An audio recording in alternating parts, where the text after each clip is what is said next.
right, here we go again. Today, we're gonna get the car jacked up, hopefully start taking off the exhaust manifold, or header, I guess you want to call it, and start doing some finishing touches, kind of maybe a couple little things here and there. I got some cool things I kind of dug out of my box of goodies, and I'm kind of just trying to use stuff up. So yeah, that's my plan today. I just want to say thanks to my brother. We got some really nice lighting in here. I think he's gonna put another one along here and a light switch over there.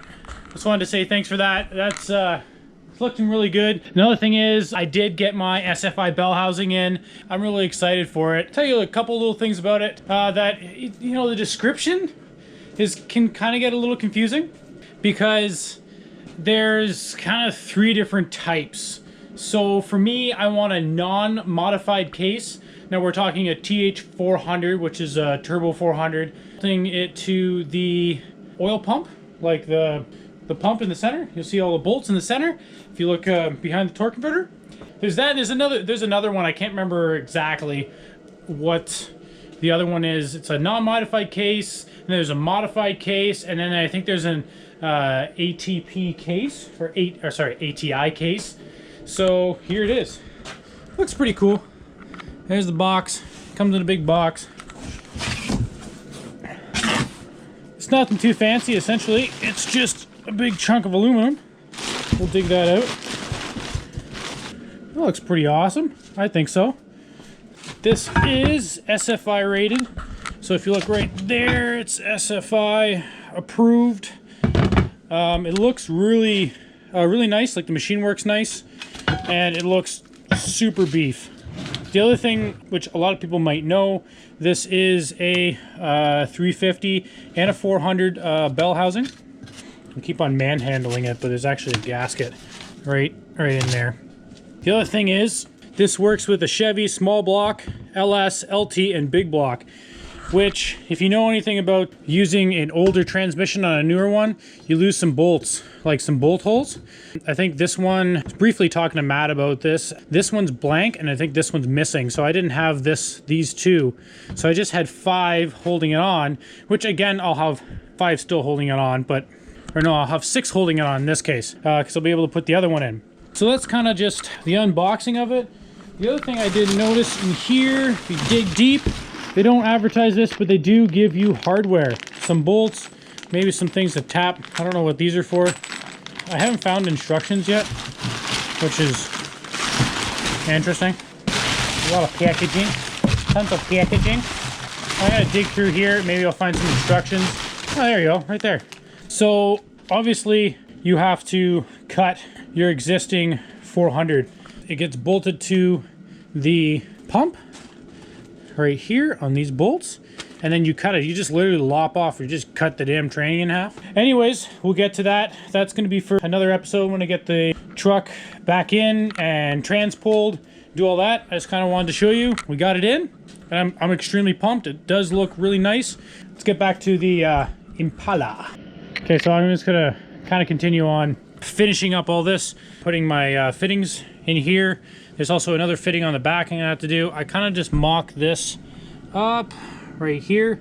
My throttle cable, I'm not exactly sure, but I think I'm gonna put it in that hole. It's a smaller hole. Originally it was in this this big ring here, but I think it'll work right there perfectly fine.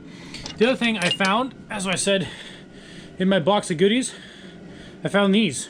They bolt in right there. It's like a fancy aftermarket thing. I don't really have anything to adapt this type of MPT to a normal hose line, so I don't know if I'm gonna end up using this, or I just might get a little adapter or something along the lines of that. The other thing is I'm gonna have to switch these bowls from one way to the other, because I don't know about you, but I don't see any way of getting a fuel rail in there without it looking, well, silly.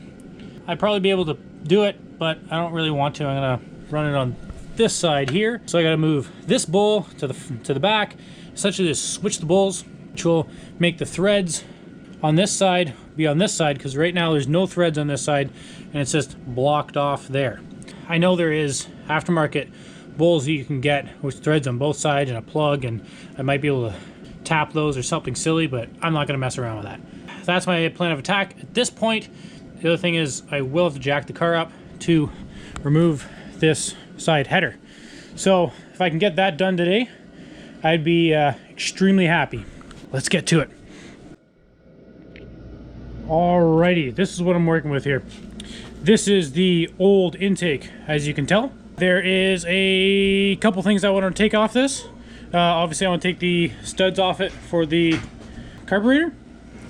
I also want to take the coolant temp sensor, really old school one. Not sure if it works, tempted to see if it works. This one here, which is a coolant tube that goes to my heater core. And this little thing kind of looks cool, so I might end up taking it. It's just like a little spring helper, little hole, and put an extra spring on it. So I might bolt that in somewhere. Okay, well, took me kind of all night to do this, so I got this fitting in, which is the coolant temperature. I got this fitting in, which I painted up because it looked, you know, not that great. Then this happened. Okay, so I got like some fancy adapters. That's a plug off. I got another like Y, and that's adapted up because it hit right here. This is for the boost gauge. Super old school looking. Thought that was neat. I got this off of my old big block Mopar intake, which, you know, I can't ever seem to sell, but it's cool and I have it. And then I had to adapt all this. So I had this, I put a 90 on this and put that on there. Oh, I got these studs on here too.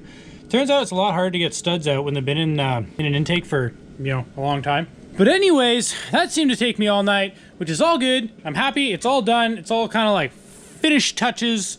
Get this exhaust manifold off.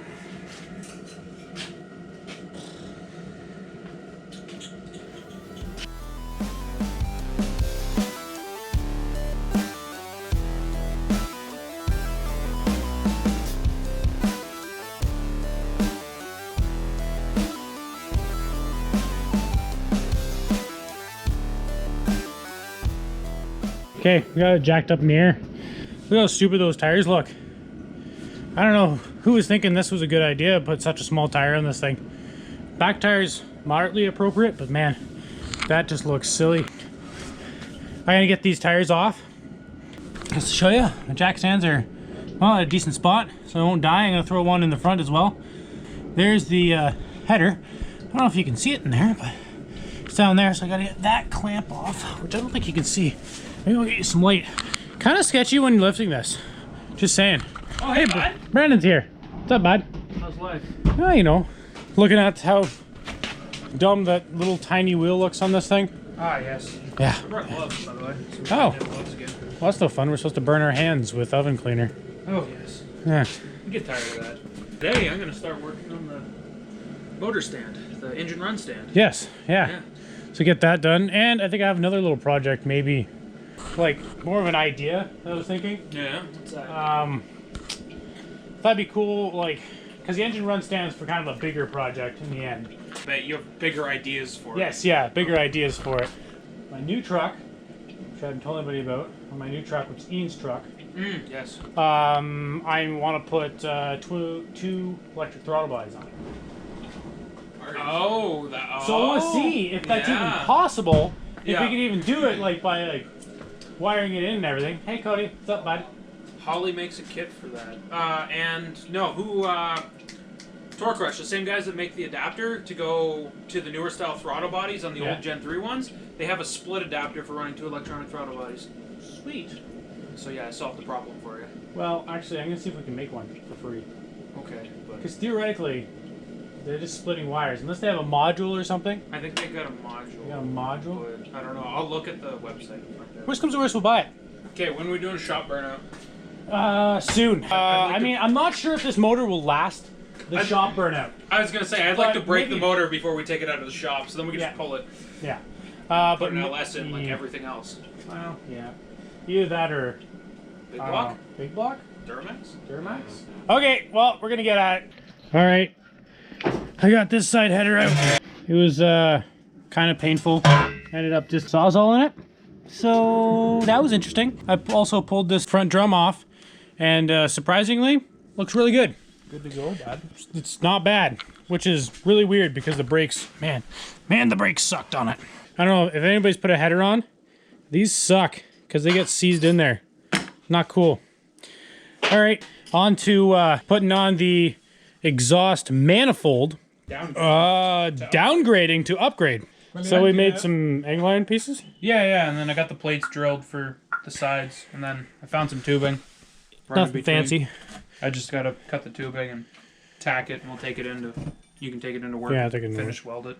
So look, kind of, sort of, something like that, ish, give or take. Something about like that.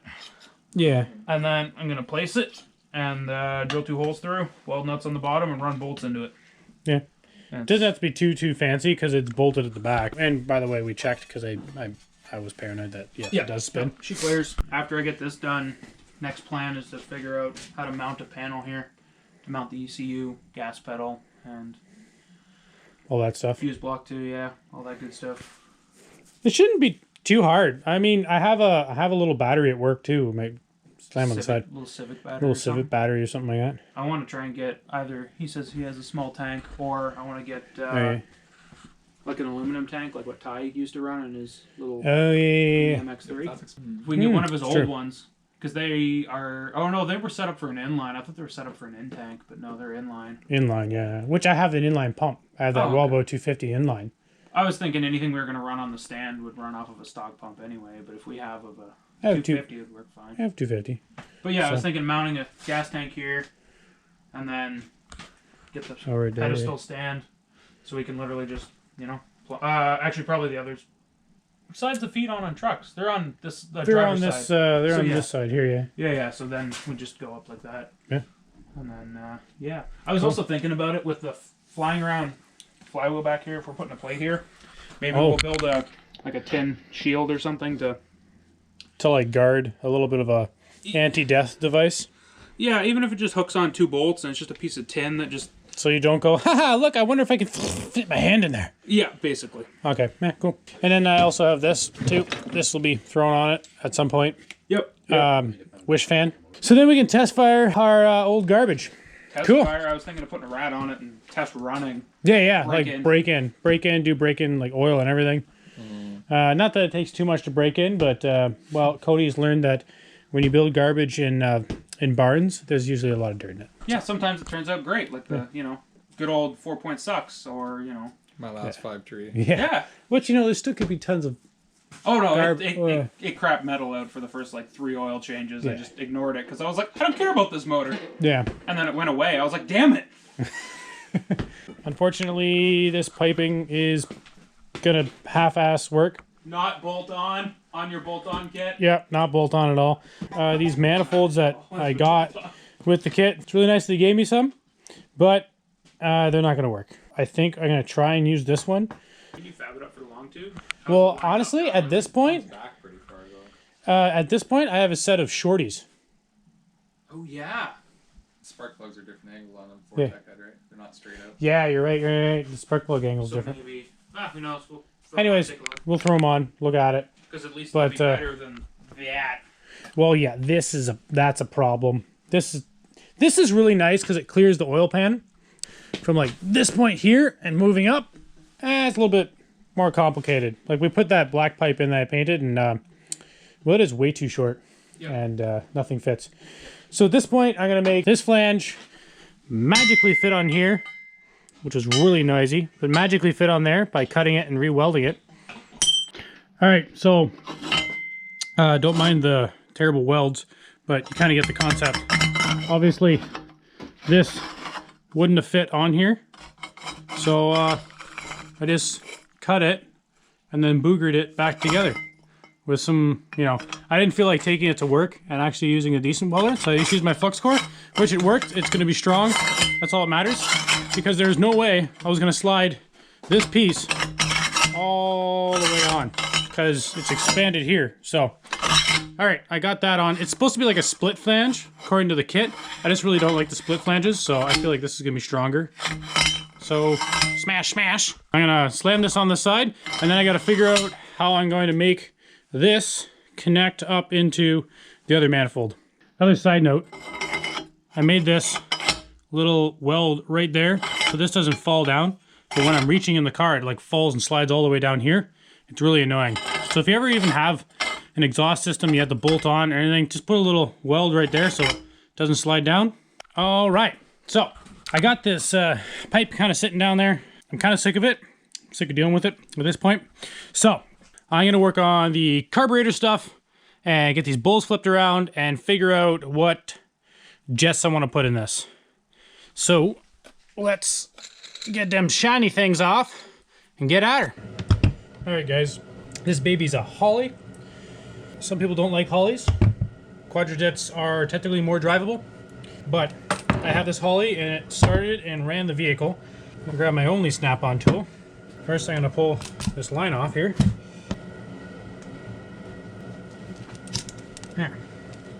There we go.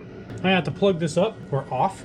In the meantime, the carburetor sits like this on the car, and this bowl needs to go to that side. So, a 72 front and a 74 rear. I think I decided. I'm gonna put 76s front and rear. All right, guys. I got my fancy old fuel rails on. I got some stuff on my hand still. Look at that. Look at them. They look freaking dolly, don't they? I just reused the fuel line. Now they're supposed to move. I'm a little bit worried that they're gonna leak here, but again, we will see. Because they're supposed to move, I guess. I don't know. I really hope they don't leak, because they look really nice. The other thing is I did put a fuel pressure gauge on it. Not lined up straight, but that's okay. And then I scavenged a fitting from the regulator, which, by the way, you don't need a regulator if you have a mechanical pump. So that's not going back on. Anyways, let's plop her on for the last time. Watch me drop it on the ground. I'm just kidding. I hope. And bam! There she goes. There she be. In hindsight, this fitting needs to be turned a bit. That's okay. Turn that. We got the carb finally put on, finally assembled.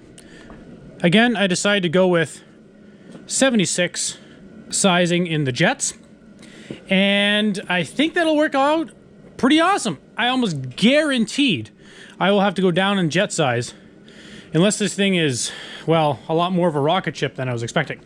So guys, I'm gonna call it done for this episode. This is, I believe, number 5. We're getting there, and I keep on saying that, but we are actually getting there. It's starting to look really wicked. We did start another little project, obviously. You've seen before, we're gonna start up some LS's in this shop, so that'll be sweet. Might start off with Cody's LS that he's building for his, I think it's a 98 Chev pickup, full size.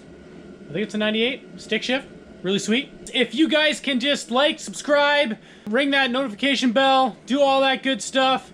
I really like to see some people do some comments. Tell me if I'm doing something wrong. Tell me if I'm being stupid. I don't really know what I'm doing with this old carbureted stuff. So I hope you guys are enjoying. I'll see you guys next time.